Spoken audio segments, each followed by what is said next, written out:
राधे राधे। हरे कृष्णा कृष्णा कृष्णा हरे हरे, हरे राम राम राम हरे हरे। कार्तिक मास में भगवान विष्णु और माता लक्ष्मी को प्रसन्न करने के लिए और उनकी कृपा प्राप्त करने के लिए आपको इस कथा का रोज श्रवण करते रहना चाहिए, ताकि कि भगवान विष्णु जी की कृपा आप पर सदैव बनी रहे।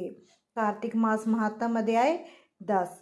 राजा पृथु बोले, हे ऋषि श्रेष्ठ नारद जी, आपको प्रणाम है। कृपया अब ये बताने की कृपा कीजिए कि जब भगवान शंकर ने अपने मस्तक के तेज को क्षीर सागर में डाला तो उस समय क्या हुआ।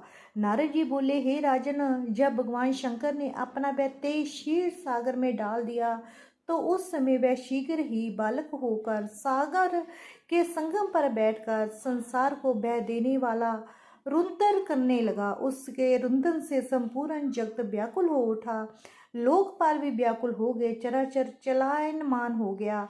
शंकर सुवर्ण के रुंदन से संपूर्ण ब्रह्मांड व्याकुल हो गया। ये देखकर सभी देवता और ऋषि मुनि व्याकुल होकर ब्रह्मा जी की शरण में गए और उन्हें प्रणाम करके उनकी स्तुति करने लगे। उन सभी ने ब्रह्मा जी से कहा, हे पितामह, ये तीन बहुत ही विकट परिस्थितियां उत्पन्न हो गई हैं। हे महाजोगनी, इसको नष्ट कीजिए। देवताओं के मुख से इस प्रकार के वचन सुनकर ब्रह्मा जी सत्यलोक से उतरकर उस बालक को देखने के लिए सागर तट पर आए। सागर ने ब्रह्मा जी को आता देखकर उन्हें प्रणाम किया और बालक को उठाकर उनकी गोद में दे दिया। आश्चर्यचकित होते हुए ब्रह्मा जी ने पूछा, जे सागर, हे सागर, ये बालक किसका है? शीघ्रता पूर्वक हो।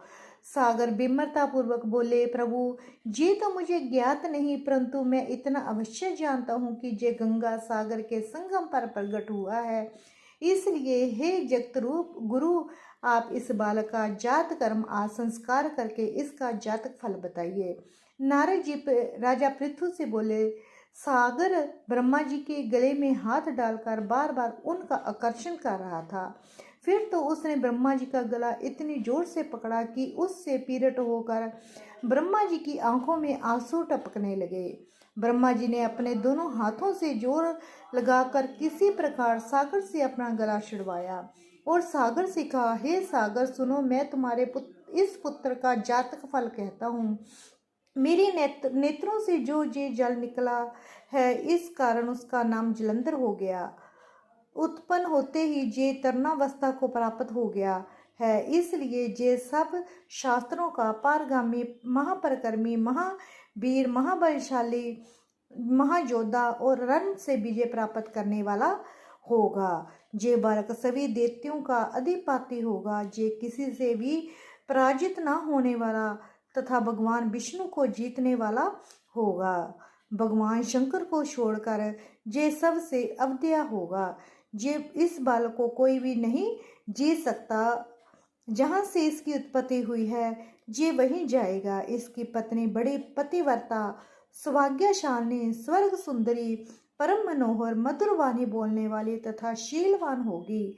सागर से इस प्रकार कहकर ब्रह्मा जी ने शुक्राचार्य को बुलवाया और उनके हाथ से बालक का राज्याभिषेक कराकर स्वयं अंतर्ध्यान हो गए। बालक को देखकर सागर की प्रसन्नता की सीमा न रही। वह हर्षित मन से घर आ गया। फिर सागर से उस बालक का लालन पालन कर उसे पुष्ट किया। फिर कालनेमी नामक असुर को बुलाकर वृंदा नामक कन्या से विधि पूर्वक उसका विवाह करा दिया। उस विवाह से बहुत बड़ा उत्सव हुआ। श्री शुक्राचार्य के प्रभाव से पत्नी सहित जलंधर दैत्य का राज हो गया। राधे राधे। कथा समाप्त। पीपल और पथवारी की कहानी। एक बुढ़िया थी, उसने अपनी बहू से कहा कि तू दूध और दही बेच के आ। वह बेचने गई तो रास्ते में औरतें पीपल पथवारी सींच रही थी। उसको सींचता देखकर बहू ने पूछा कि तुम ये क्या कर रही हो। औरतें बोली कि हम पीपल पथवारी सींच रही हैं, इससे अन्न और धन होता है। 12 वर्ष का बिछड़ा हुआ पति मिल जाता है। बहू बोली, ऐसी बात है तो तुम पानी से सींचती हो तो मैं दूध से सींचूंगी। गुजरी बहू रोजाना दूध दही बेचने नहीं जाती। वह रोजाना दूध को पीपल में और दही को पथवारी में सींचती। सास दूध दही का दाम मांगती तो कह देती, महीना पूरा हो जाने दो, मैं लाकर दूंगी। कार्तिक का महीना पूरा हो गया। पूर्णिमा के दिन बहू पीपल पथवारी के पास जाकर बैठ गई। पथवारी ने पूछा, तुम मेरे पास क्यों बैठ गई? बहू बोली कि सास दूध दही का दाम मांगेगी। पीपल पथवारी बोली कि मेरे पास क्या दाम रखा है, ये भरा ढींडा पान पतूरा, इसको ले जा। बहू ने वही ले जाकर कोठड़ी में रख दिया और डर के मारे कपड़ा ओढ़ कर सो गई। सासू बोली, पैसे ले आई? बहू बोली, कोठड़ी में रखे हैं।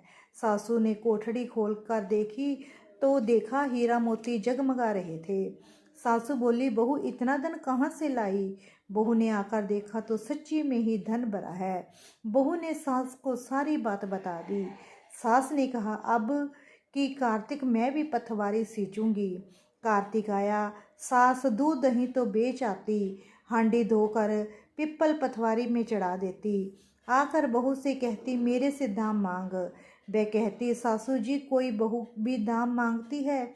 मगर सासू कहती, तू मांग। बहू बोली, सासू जी पैसे लेकर आओ। तो सास पीपल पथवारी के पास जाकर बैठ गई। पीपल पथवारी ने सास को पान पतूरा बड़ा टिंडा दे दिया। उसने ले जाकर कोठड़ी में रख दिया। बहू ने खोल कर देखा तो उसने कीड़े मकोड़े बिलबिला रहे थे। बहू ने कहा, सासू जी ये क्या? सास ने आकर देखा तो बोलने लगी, पिपल पथवारी बड़ी दोंगली पटवीनी है, उसको तो धन दिया, मुझको कीड़े मकोड़े दिए। तब सब कोई बोलने लगे कि बहू तो सत की भूखी सींची थी, तुम धन की भूखी। हे पतवार माता, जैसा बहू को दिया वैसा सबको देना, जैसा सास को दिया वैसा किसी को ना देना।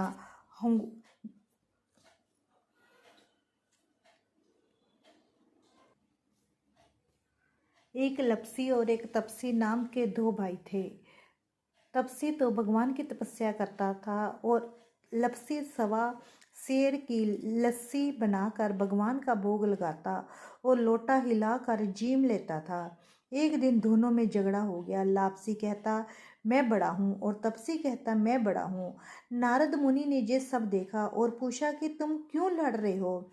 तो लपसी ने बोला, मैं बड़ा हूँ, और तपसी ने कहा कि मैं बड़ा हूँ। तपसी बोला, मैं सारे दिन भगवान की पूजा करता हूँ। तो नारद जी बोले कि मैं तुम्हारा फैसला कर दूंगा।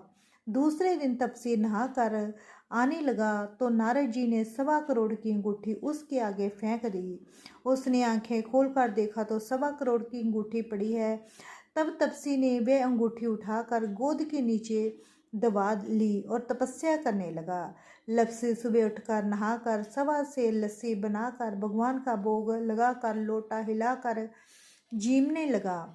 इतने में नारद जी आए और दोनों को बिठाया। तब दोनों बोले कि कौन बड़ा है? तब तपसी ने कहा, मैं बड़ा हूँ। नारद जी बोले, तू गोडा उठा। गोडा उठाया था, 1.25 करोड़ की अंगूठी निकली। तब नारद जी बोले कि जी अंगूठी तो तूने चुराई है, इसलिए तेरी तपस्या भंग हो गई, इसलिए लपसी बड़ा है। तो तपसी बोला कि महाराज, मेरी तपस्या का फल कार्तिक नहाने वाली देगी। फिर नारद जी बोले कि सबकी कहानी कहकर तेरी कहानी कहे तो कार्तिक का फल खत्म हो जाएगा।